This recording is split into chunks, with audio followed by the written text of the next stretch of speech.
Olá IPCA, hoje é sábado, dia 23 de agosto de 2014. Nós estamos juntos há 727 dias lendo a Bíblia e hoje leremos o livro do profeta Obadias. Este pequeno livro de apenas 21 versículos, o menor da nossa Bíblia, está muito provavelmente relacionado a este período da história de Judá que estamos estudando, quando Jerusalém é derrotada pelos babilônicos e completamente destruída. Embora o livro de Obadias não nos ofereça elementos mais específicos que nos permitam datá-lo deste período, há algumas inferências que podemos tirar que nos levam a crer que é desta época que o livro fala.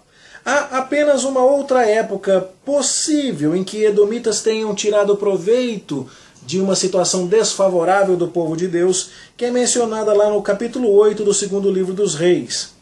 Mas esta época da queda de Jerusalém parece ser a mais provável por algumas questões. Primeira, o Salmo 137 que lemos ontem menciona edomitas e babilônicos e coloca ambos em perspectiva quando fala da retribuição que deve ser dada aos inimigos do povo de Deus, e o cenário todo do Salmo 137 é a queda de Jerusalém diante dos babilônicos. Além disso, Ezequiel capítulo 35 e também no capítulo 25 nós vemos menção dos edomitas em associação com a queda de Jerusalém. Também o capítulo 49 de Jeremias tem profecia contra Edom, e o vocabulário ali de Jeremias 49 é muito semelhante aos versos de abertura do livro de Obadias. Nenhuma dessas evidências é conclusiva, mas isso tudo faz com que a hipótese de data para Obadias seja mais plausível quando você pensa na queda de Jerusalém. O que é que está sendo dito aqui no livro de Obadias? Que a mensagem central, que este pequeno e orgulhoso povo não deveria se considerar imune à justiça retributiva de Deus. Esse povo era soberbo, como diz o verso 3, mas Deus faria dele um povo pequeno, como diz o verso 2. Embora eles dissessem a si mesmos, verso 3, parte final, quem me deitará por terra? Deus diria a respeito deles, ainda que vocês ponham o ninho de vocês no meio das estrelas, eu vou derrubar vocês de lá. Por que Deus tem essa contenda contra os edomitas? Verso 10 explica isso muito bem. Por causa da violência que foi feita ao irmão Jacó. Os edomitas são descendentes de Esaú e os israelitas, e o povo de Judá, que era o remanescente, descendentes de Jacó. E a rivalidade é histórica. E embora Esaú e Jacó tenham se reconciliado, nós sabemos que desde os tempos do Êxodo existe muita rivalidade entre Israel e Edom, já que os edomitas inclusive recusaram dar passagem aos israelitas por seu território quando eles caminhavam em direção à Terra Prometida. Você lê sobre isso lá no livro de Números. Bom, a essência da descrição do pecado de Edom está a partir do verso 11. No dia em que você estava presente, estranhos levaram os bens do teu irmão, estrangeiros entraram por suas portas, deitaram sorte sobre Jerusalém. Você era um desses. Você tirou partido da desgraça do seu irmão. Você não devia ter olhado com prazer para o dia da calamidade do teu irmão. E então vem a sentença de Deus. Verso 15. Como você fez, assim será feito com você. Porque o dia do Senhor está prestes a vir sobre todas as nações. O dia do Senhor é um dia de salvamento para o seu povo, mas um dia de retribuição para os inimigos do povo de Deus.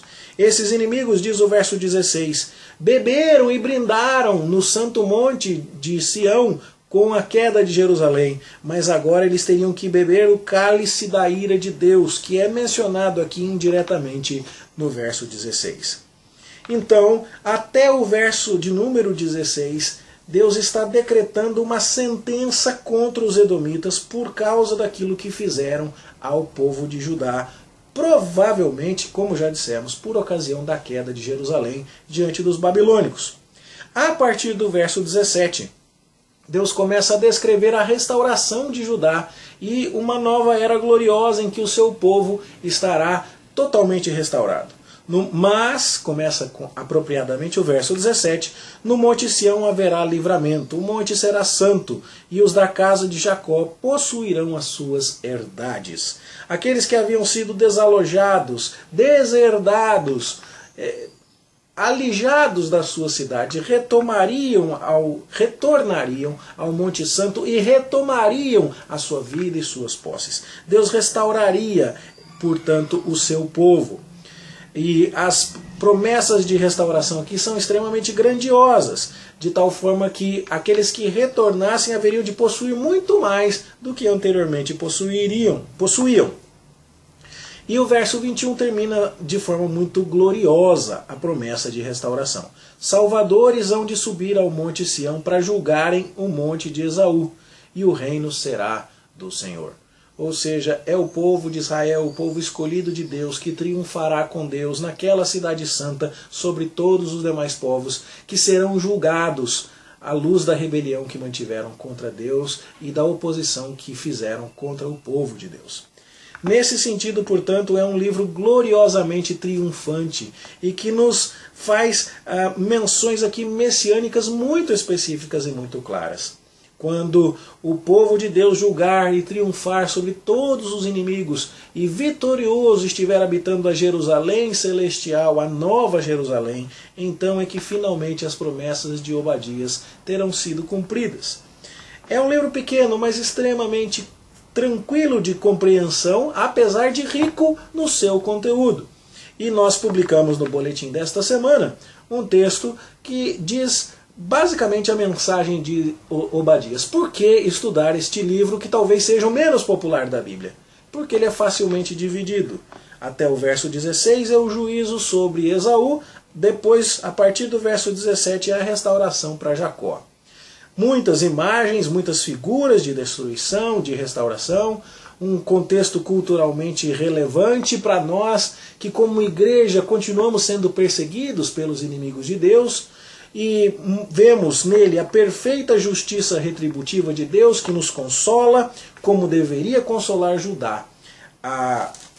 Apesar de ser um livro endereçado aos edomitas, falando sobre o destino dos edomitas, este era um livro que ofereceria profundo consolo ao povo de Judá. O salmista que orou, Senhor, lembra-te dos filhos de Edom, recebe aqui a resposta.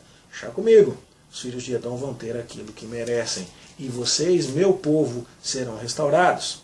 Assim, há claras indicações messiânicas a respeito de um futuro glorioso. É sobre isso que o texto transcrito no boletim desta semana fala, não é? É um texto chamado Por que estudar o livro menos popular da Bíblia, que foi publicado no site reforma21.org, se você quiser acessá-lo lá, você que não tem acesso ao nosso boletim.